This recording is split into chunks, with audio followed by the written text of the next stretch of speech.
Good evening. Welcome in Daily UPSC Editorial audio program. Istanbul, the Times of India.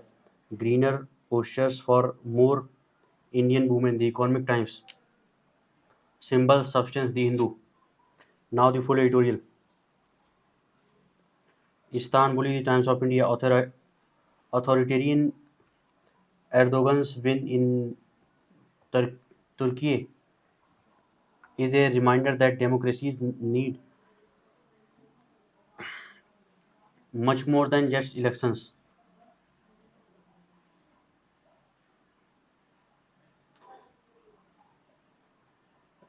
Recap: Tayyip Erdogan victory in Turkey's presidential election may not raise questions on the fairness of vote count, but it reinforces a much deeper worry: how democratic is an electoral democracy when a regime systematically weakens institutions and rewrite rules de- des- uh, designed to check the abuse of power. Elections in countries like Turkey are therefore unfair in that the playing field is titled heavily tilted towards the incumbent. Erdogan's Turkey belongs to an unlovely list geopolitical experts describe as electoral autocracies and include such unproposing regimes as those in Russia, Egypt, Venezuela, Malaysia, Nigeria, and de facto army ruled Pakistan. Like his fellow elected authoritarians, Erdogan has retained just about enough trappings of a democracy to get away with not being called a full-on autocrat. Like them, he has used his years in power to drain democracies of much of its meaning. In 2017, by a referendum, he changed Turkey's parla- parliamentary democracy to a presidential one. The prime minister's post was abolished, and every institutions from the judiciary to law enforcement, from the civil service to advisory bodies, usually staffed with independent domain experts, has been essentially made subservient to Erdogan.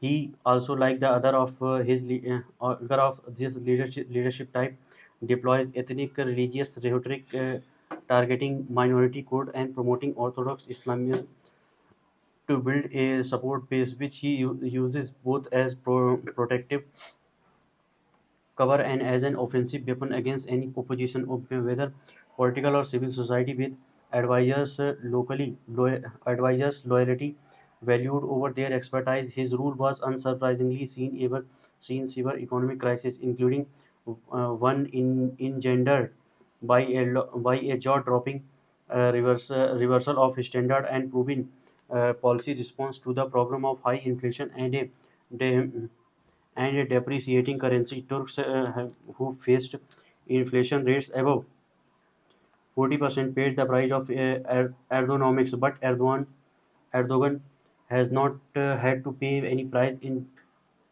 internationally for his authoritarian rule. The West has put real politics over principles, thanks to Turkey's strategic value and the fear that an angry president may push migrants into Europe. So the lesson from Turkey is not that a strong visionary leader has been re-elected. It is that the leader prone to strong arming both opponent and institutions has won, and Turkish democracy has lost big. Even bigger lesson is for all democracies. Fair vote counting is a necessary condition for a democracy, but not a sufficient one. The latter requires institutions that maintain checks and balances and constitutional precepts that guard basic rights. To be in power, you have to win elections. To be a democrat, you have to do much more. Greener pastures for more Indian women.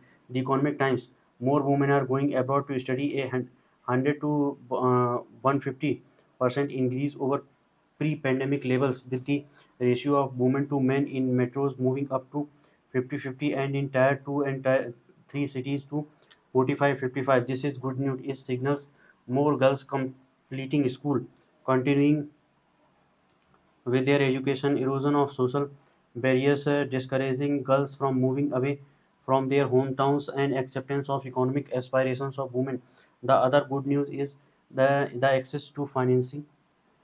for higher education has eased. The, the not so rich are now joining the rich in seeking greener education pastures.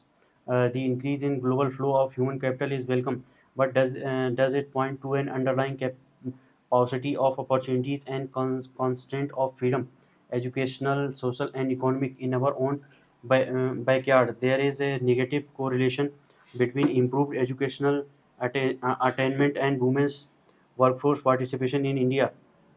Attributing it only to gender attitudes is faulty as it fails to explain increased participation in higher education. There is, however, a mismatch between jobs, skills, and ambition. The universe of jobs that educated women pursue in India remains limited, and growth in white-collar jobs has not kept pace. Opportunities for educated women must expand in numbers and scope. India's quest to become a developed economy by 2074 2047 requires this anomaly to be remedied. Women's economic empowerment is central to gender equality and inclusive growth, so their rising educational attainment should contribute to, not detract from, the effort. India needs to emerge as an option for the global workforce. That also means improving the quality of opportunities, something that institutions abroad seem to provide more Indians, especially young women, than ever before. Symbols, substance, the Hindu religious rituals at the opening of new parliament building defied propriety. The inauguration of the inauguration of new parliament building by Prime Minister Narendra Modi on Sunday was true to a style he has mastered, using every occasion to advance a form of politics that many of its critics find problematic. Mr. Modi presented the aesthetics of the new building as a representation of India's myriad diversity, its rich cultural heritage, and its soaring aspirations.